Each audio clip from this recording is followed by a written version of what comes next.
कैसन दुनिया बनौला है जगत के गुरु, समझ में आवत नहीं के। कैसन दुनिया बनौला है जगत के गुरु, समझ में आवत। कैसन दुनिया बनौला है जगत के गुरु, समझ में आवत नहीं के। कैसन दुनिया बनौला है जगत के गुरु, समझ में आवत। क्योंकि महला दो महला, क्योंकि कोठी लाया टारी, क्योंकि महला दो महला, क्योंकि कोठी लाया टारी, क्योंकि मड़यू बिन, क्योंकि मड़यू बिन तरसैला है जगत के गुरु, समझ में आवत नहीं के।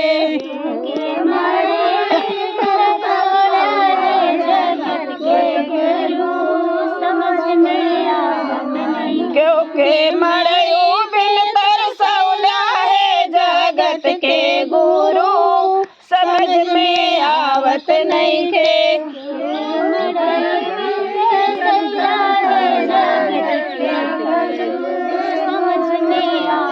कैसन दुनिया बनौला है जगत के गुरु, समझ में आवत नहीं के।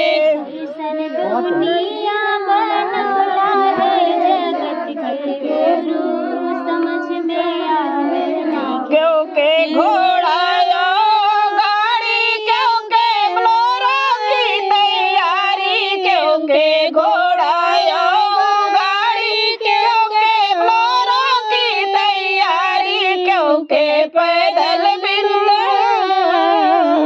क्योंकि पैदल बिन तरसैला है जगत के गुरु, समझ में आवत नहीं के। क्योंकि पैदल बिन तरसौला है जगत के गुरु, समझ में आवत नहीं। क्योंकि पैदल बिन तरसैला है जगत के गुरु, समझ में आवत नहीं के। क्योंकि पैदल बिन तरसौला है जगत के गुरु, समझ में आवत नहीं। कैसन दुनिया बनौला है जगत के गुरु, समझ में आवत नहीं के। कैसन दुनिया बनौला है जगत के गुरु, समझ में आवत नहीं। क्योंकि हलवा और पूड़ी, क्योंकि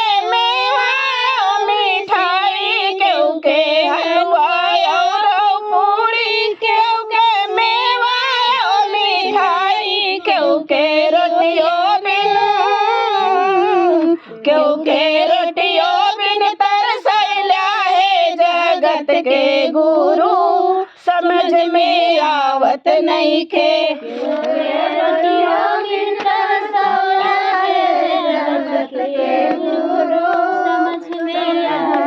क्योंकि रोटियों बिन तरसौला है जगत के गुरु, समझ में आवत नहीं के।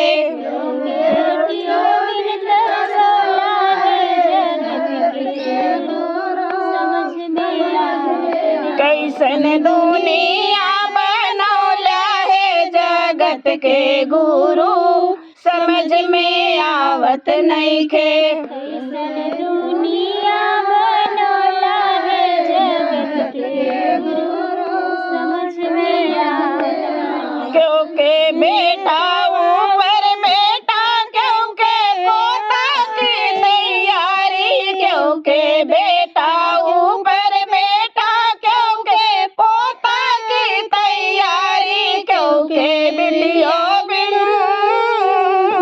क्योंकि बिटियों बिन तरसैला है जगत के गुरु, समझ में आवत नहीं के।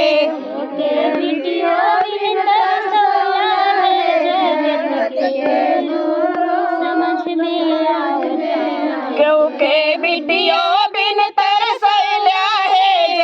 जगत के गुरु समझ में आवत नहीं खे के बिटिया बिन तरसौला है जगत के गुरु समझ में आवत कैसन दुनिया बनौला है जगत के गुरु समझ में आवत नहीं खे कैसन दुनिया बनौला है जगत के गुरु समझ में आवत कैसन दुनिया बनौला है जगत के गुरु समझ में आवत नहीं खे कैसन दुनिया बनौला है जगत के गुरु समझ में आवत नहीं जय भोलेनाथ हर हर महादेव।